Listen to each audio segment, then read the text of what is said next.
இன்றைய வசனம் தியானத்தின் தலைப்பு இயேசு கிறிஸ்துவை அறிகிற அறிவிலும் வளருங்கள். 2 பேதுரு 3:18 நம்முடைய கர்த்தரும் இரட்சகருமாகிய இயேசு கிறிஸ்துவின் கிருபையிலும் அவரை அறிகிற அறிவிலும் வளருங்கள். எல்லா துறைகளிலும் வேகமாக வளர்ந்து கொண்டிருக்கும் இந்த உலகத்தில் நாம் பிறந்ததிலிருந்தே ஒவ்வொரு நாளும் அறிவிலே வளர பிரயாசப்படுகிறோம். நம்முடைய பிள்ளைகளும் அறிவில் வளர அதற்கேற்ற பிரயாசங்களை எடுக்கிறோம். இந்த உலகத்திலேயே மென்மையான அறிவு தேவனை அறிகிற அறிவாகும். நம்மை நித்தியம் வரை நடத்தி செல்லுகின்ற அறிவாகும். நாம் தேவனை அறிகிற அறிவிலே ஒவ்வொரு நாளும் வளர பிரயாசப்பட வேண்டும். நாம் தேவனை அறிகிற அறிவில் வளர என்ன செய்ய வேண்டும் என்று 1 பேதுரு 2:3 வாசிக்கலாம். நீங்கள் வளரும்படி புதிதாய் பிறந்த குழந்தைகளைப் போல திருவசனமாகிய களங்கமில்லாத ஞானப்பாலின் மேல் வாஞ்சையாயிருங்கள். நாம் வாஞ்சையோடு வேத வசனங்களை வாசிக்கும் போது தேவனை அறிகிற அறிவிலும் வளர முடியும். நம்முடைய உள்ளான மனிதனும் மறுரூபமாவதை காண முடியும். முதலாக பல $1,000,000 மதிப்புள்ள கம்ப்யூட்டர் அமெரிக்கா தேசத்தில் உள்ள பென்சில்வேனியாவில் 1946 தயாரிக்கப்பட்டது.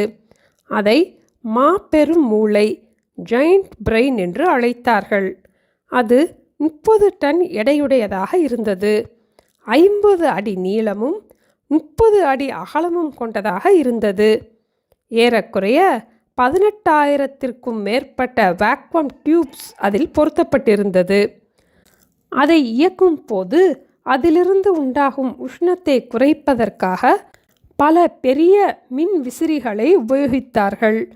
தொழில்நுட்பம் வளர வளர 40 ஆண்டுகள் கழித்து 1/4 இன்ச் அளவுள்ள சிலிக்கான் சிப்களை உபயோகிக்க ஆரம்பித்தார்கள். இப்போது நாம் உபயோகிக்கும் மொபைலை பார்க்கும் பொழுது தொழில்நுட்பம் எவ்வளவாக வளர்ந்திருக்கிறது என்று நாம் அறிந்து கொள்கிறோம். கம்ப்யூட்டர் துறையின் வளர்ச்சிக்கு அவர்கள் எடுத்த பிரயாசம் நம்மை வியக்க வைக்கிறது. நாமும் தேவனை அறிகிற அறிவில் வளர வளர இயேசுவின் சாயல் நம்மிலும் காணப்படும். நம் எல்லோருக்கும் தெரிந்த இந்த சம்பவத்தை மீண்டும் ஞாபகப்படுத்திக் கொள்வோம். ஒரு சிறுமி விடுமுறைக்கு மலை தேசத்தில் உள்ள தன்னுடைய தாத்தா வீட்டிற்கு சென்றாள். அங்கு காலையில் எழுந்தவுடன் தாத்தா அவளிடம், இன்று பைபிள் வாசித்தாயா என்று கேட்டார்கள். தாத்தா, பைபிள் வாசித்தால் எனக்கு ஒன்றுமே புரியவில்லை. ஏன் தினமும் பைபிள் வாசி வாசி என்று சொல்லுகிறீர்கள் என்று கேட்டாள்.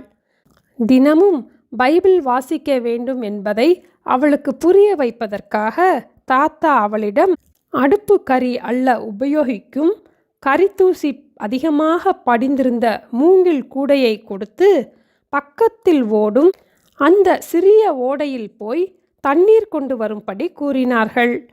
அவள் வேகமாக ஓடிப்போய் தண்ணீர் கொண்டு வீட்டிற்கு வருவதற்குள் தண்ணீர் வடிந்துவிட்டது. தாத்தா, இதில் தண்ணீர் நிற்கவே இல்லை என்று கூறினாள்.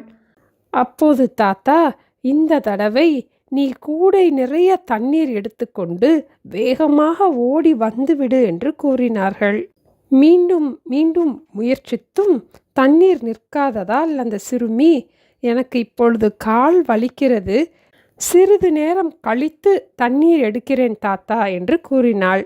அப்போது தாத்தா, உன் கையில் இருக்கும் இந்த கூடையை பார் என்றதும் அந்த சிறுமி அந்த கூடையை பார்த்தாள்.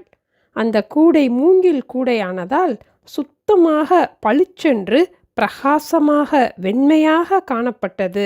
அந்த கூடையின் அழகை அந்த சிறுமி மிகவும் வியப்போடு பார்த்தாள். அப்போது தாத்தா அவளிடம் அன்போடு, குட்டி பாப்பா, நீ பைபிள் வாசித்தும் புரியாவிட்டால் திரும்ப திரும்ப வாசி. வேதத்தை வாசிப்பதில் நீ வளர வளர இந்த கூடையைப் போல உன்னுடைய இருதயமும் சுத்தமாகும். நீ ஏசப்பாவை பற்றியும் நன்றாக அறிந்து கொள்வாய் என்று கூறினார்கள். அன்றிலிருந்து அந்த சிறுமி தானாகவே வேதத்தை வாசிக்க ஆரம்பித்தாள்.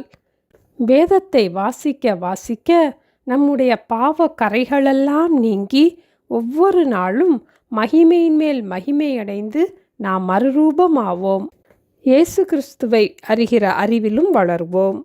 நம்முடைய கர்த்தரும் இரட்சகருமாகிய இயேசு கிறிஸ்துவின் கிருபையிலும் அவரை அறிகிற அறிவிலும் வளருங்கள். ஜெபிப்போமா? எங்களை நேசிக்கிற எங்கள் அன்பின் ஆண்டவரே, இந்த உலகத்திலே மேன்மையான அறிவாகிய தேவனை அறிகிற அறிவிலே வளருவதற்கு ஒவ்வொரு நாளும் நாங்கள் பிரயாசப்பட எங்களுக்கு கிருபை தாங்கப்பா. ஒவ்வொரு நாளும் வேத வசனங்களை நாங்கள் கருத்தோடு வாசித்து இயேசு கிறிஸ்துவை அறிகிற அறிவிலே வளரவும் பரிசுத்தத்தின் மேல் பரிசுத்தத்தை பெற்றுக்கொள்ளவும் எங்களுக்கு கற்றுக் கொடுக்க வேண்டுமாய் இயேசுவின் நாமத்தில் ஜெபிக்கிறோம் பிதாவே. ஆமேன். Thank you. Have a blessed day.